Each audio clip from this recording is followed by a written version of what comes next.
Asia live T വിയിലെ feng shui പ്രോഗ്രാമിലേക്ക് ഏവർക്കും സ്വാഗതം.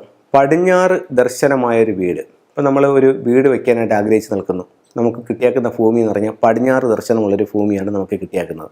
അങ്ങനെയാണെങ്കിൽ നമുക്ക് വാസ്തുപ്രകാരം എന്തൊക്കെ കാര്യങ്ങൾ അവിടെ നോക്കാം. അവിടെ കിണർ എവിടെ വരാം, സെപ്റ്റിക് ടാങ്ക് എവിടെ, ഗേറ്റ് എവിടെ, ബെഡ്റൂം, മാസ്റ്റർ ബെഡ്റൂം എവിടെ വരാം, ഇതിൻ്റെ പ്രധാന ഡോർ എവിടെ വരാം, വേസ്റ്റ് വാട്ടറിൻ്റെ കുഴി, കിച്ചൺ, സ്റ്റൗ, അങ്ങനെയുള്ള കാര്യങ്ങൾ എന്തൊക്കെയാണെന്നുള്ള ബേസിക് ആയിട്ടുള്ള നിയമങ്ങളാണ് നമ്മൾ നോക്കുന്നത്.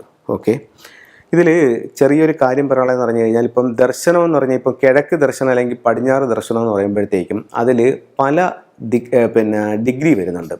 ഇപ്പോൾ അതിൽ ഒരു ദിക്കെന്ന് പറയുന്നത് 45 ഡിഗ്രിയാണ്. അപ്പോൾ ഇതിപ്പോൾ നിങ്ങൾ പടിഞ്ഞാറോട്ട് ദർശനമാണെങ്കിൽ ചിലപ്പോൾ പടിഞ്ഞാറിൻ്റെ സ്റ്റാർട്ടിംഗ് പോയിന്റിലാണ് നിൽക്കുന്നത്, അല്ലെങ്കിൽ പടിഞ്ഞാറിൻ്റെ ലാസ്റ്റ് പോയിന്റിലാണ് നിങ്ങളുടെ ഡിഗ്രി നിൽക്കുന്നതെന്നുണ്ടെങ്കിൽ ഇത് എല്ലാം ബേസിക് ആയിട്ടുള്ള കാര്യങ്ങളാണ്. കറക്റ്റ് ഒരു കൺസൾട്ടനെ കാണിച്ചിട്ട് ഇത് എടുക്കുന്നതാണ് ഏറ്റവും ഉത്തമം. എന്നാലും ബേസിക്കായിട്ട് നമുക്ക് ഇങ്ങനെയെല്ലാം ചെയ്യാം എന്നുള്ളത് നിങ്ങൾക്ക് പറഞ്ഞുതരാം. ഇത് പടിഞ്ഞാറ് ദർശനമുള്ളൊരു വീടാണ്. ഇവിടെയാണ് റോഡ്, ഇതാണ് പടിഞ്ഞാറ് വശം, ഇത്. അപ്പോൾ പടിഞ്ഞാറോട്ട് ദർശനമുള്ളൊരു വീടിനെ സംബന്ധിച്ചിടത്തോളം പടിഞ്ഞാറോട്ട് നോക്കി നിൽക്കുകയാണല്ലോ ചെയ്യേണ്ടത്. ഡോറും പടിഞ്ഞാറ് വരുന്നതല്ലേ ഉത്തമം. ആദ്യം നമ്മൾ എന്തോ ചെയ്തു, ദിക്കുകൾ മനസ്സിലാക്കി. പടിഞ്ഞാറ്, കിഴക്ക്, തെക്ക്, വടക്ക്. തെക്കും കിഴക്കും കൂടെ കൂടിച്ചേർന്ന അഗ്നികോണ്, തെക്കും പടിഞ്ഞാറും കൂടെ കൂടിച്ചേർന്ന കന്നിമൂല, വടക്കും പടിഞ്ഞാറും കൂടെ കൂടിച്ചേർന്ന വായുകോണ്, വടക്കും കിഴക്കും കൂടിച്ചേർന്ന ഈശാനകോണ്. അങ്ങനെ 8 ദിക്കുകൾ എടുത്തു. അപ്പം ആദ്യം തെക്ക് പടിഞ്ഞാറ് ഭാഗത്ത് നമുക്കൊരു മാസ്റ്റർ ബെഡ്റൂം, അത് ഒരു മാസ്റ്റർ ബെഡ്റൂമായിട്ട് എടുത്തു. മാസ്റ്റർ ബെഡ്റൂമിൽ നമുക്ക് 2 കാര്യങ്ങൾ, ഒന്ന് തല വയ്ക്കുന്നതും ഒന്ന് ക്യാഷ് വയ്ക്കുന്നതും. ക്യാഷ് തെക്ക് പടിഞ്ഞാറ് മൂലയിൽ വെച്ചു, വടക്കോട്ട് നോക്കി. അടുത്തത് ബെഡ് ഇടുന്നത് ഒന്നുകിൽ കിഴക്കോട്ട് തല വെച്ച് കിടക്കാം, അതല്ലെന്നുണ്ടെങ്കിൽ തെക്കോട്ട് തല വെച്ച് കിടക്കാം, ഇങ്ങനെ ഇടാം. അങ്ങനെത്.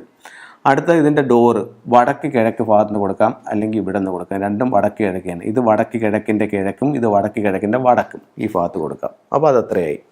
ഇനി സിറ്റ് ഔട്ട് എന്ന് പറയുമ്പോഴത്തേക്കും നമുക്ക് ഇവിടെ ഒരു അങ്ങേറ്റം എത്തിച്ചൊരു സിറ്റ് ഔട്ട് കൊടുക്കാം. കുറച്ചും കൂടെ വലിയ വീടാണെങ്കിൽ പ്ലാനിൽ മാറ്റം വരും, കുറച്ചും കൂടെ എത്തിച്ചൊരു സിറ്റ് ഔട്ട് കൊടുക്കാം. ഇനി പ്രധാന ഡോർ ഈ പകുതിക്ക് ഇപ്പുറത്തോട്ട് എവിടെ വേണമെങ്കിലും കൊടുക്കാം. ഏറ്റവും ഉത്തമമായിട്ടുള്ളത് ഇവിടെ ഈ ഭാഗത്താണ്. അവിടെ കൊടുത്തപ്പോഴത്തേക്ക് ഇത് നമ്മുടെ ലിവിങ് റൂമായിട്ട് മാറി. ലിവിങ് റൂമായിട്ട് മാറിയപ്പോഴത്തേക്കും നമുക്ക് ആ ഒരു അറ്റാച്ച്ഡ് ടോയ്ലറ്റ് വേണം. നമ്മൾ എന്ത് ചെയ്തു, ഇതിനൊരു അറ്റാച്ച്ഡ് ടോയ്ലറ്റായിട്ട് മാറ്റി. അപ്പോൾ നമുക്ക് കിച്ചൺ വേണം. കിച്ചണായിട്ട് എന്താ ചെയ്തു, കിച്ചൺ നമുക്ക് ഇവിടെ കൊടുത്തപ്പോഴത്തേക്ക് ഈ ഭാഗത്ത് കിച്ചണായി. ഇനി ടോയ്ലറ്റിനകത്ത് നമ്മൾ ശ്രദ്ധിക്കേണ്ട കാര്യം എന്താണ്, ക്ലോസറ്റ് എങ്ങനെ ഇരിക്കുന്നു. ഇതിനകത്ത് ക്ലോസറ്റ് തെക്കോട്ട് അല്ലെങ്കിൽ വടക്കോട്ട് നോക്കിയിരിക്കണം. ഇവിടെ നമുക്ക് വടക്കോട്ട് നോക്കി ക്ലോസറ്റ് വെച്ചു. ഷവർ നമുക്ക് കിഴക്ക് ഭാഗത്ത് കൊടുക്കുന്നത് കൊള്ളാം. ഇത് ഈ പറയുന്ന എല്ലാ നിയമങ്ങളും നമുക്ക് ഒരു പക്ഷേ പാലിക്കാൻ പറ്റിയെന്ന് വരില്ല, എന്നാലും നിങ്ങളെ കൊണ്ട് ഒക്കുന്നിടത്തോളം കാര്യങ്ങൾ ചെയ്യുക.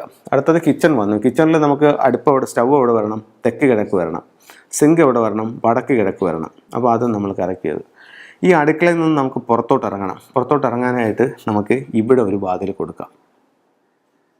അവിടെ ഒരു വാതിൽ കൊടുക്കുന്നതിൽ ഒരു ചെറിയ ബുദ്ധിമുട്ടുള്ളതെന്ന് പറഞ്ഞു കഴിഞ്ഞാൽ, ഇത് ഈ അടുക്കളയുടെ കന്നിമൂലയാകുന്നുണ്ട്.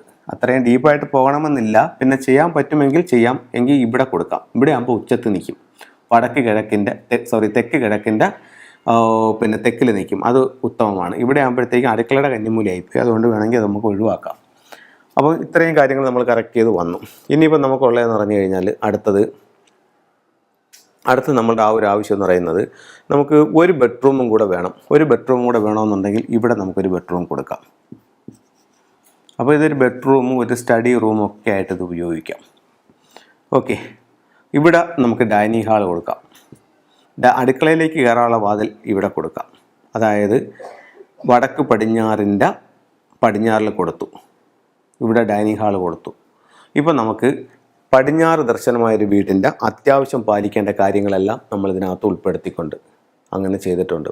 ഇതിൽ നമുക്ക് ഗേറ്റ് എന്ന് പറയുന്നത് വടക്ക് പടിഞ്ഞാറിൻ്റെ ഇവിടെ നിന്ന് കൊടുക്കാം. അവിടെ കൊടുക്കാൻ നമുക്ക് സൗകര്യമില്ല. അങ്ങനെയാണെങ്കിൽ ഇതിൻ്റെ ഫുൾ അളവെടുത്തിട്ട് അതിൻ്റെ പകുതിയിൽ നിന്ന് ഇപ്പുറത്തോട്ട് നമുക്ക് ഗേറ്റ് കൊടുക്കാം. ഇതിൽ കാർ പോർച്ച് എന്ന് പറയുന്നത് വടക്ക് പടിഞ്ഞാറ് ഭാഗത്ത് കൊടുക്കാം.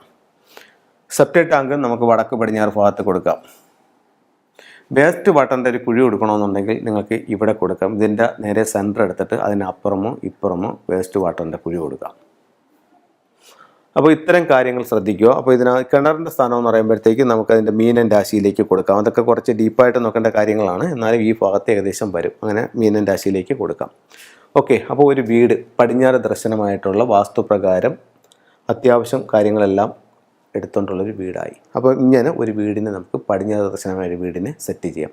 എപ്പോഴും നിങ്ങളൊരു വീട് വയ്ക്കുമ്പോൾ എപ്പോഴും നല്ലൊരു കൺസൾട്ടനെ കാണിച്ചുകൊണ്ട് ചെയ്യണം. കാരണം നമ്മൾ ഇതിനകത്ത് പറയാത്തതും നിങ്ങൾ ഇതിനകത്ത് മനസ്സിലാക്കാത്തതായിട്ടുള്ള ഒരുപാട് കാര്യങ്ങൾ അതിനകത്തുണ്ടാകാം. അതുകൊണ്ട് എപ്പോഴും ആ ഒരു കൺസൾട്ടനെ കാണിച്ചുകൊണ്ട് ചെയ്യും. കാരണം ഒരു ഭവനം എന്ന് പറയുമ്പം 1-2 കൊല്ലത്തേക്കല്ല, നമ്മളുടെ ഒരു ജീവിതത്തിൻ്റെ നല്ലൊരു ഭാഗം ആണ്. അപ്പോൾ അതുകൊണ്ട് നമ്മളൊരു ഭവനം എപ്പോഴും നല്ലൊരു കൺസൾട്ടനെ കാണിച്ചുകൊണ്ട് ചെയ്യുന്നത് നമുക്ക് ഒരുപാട് ഗുണങ്ങളുണ്ടാവും.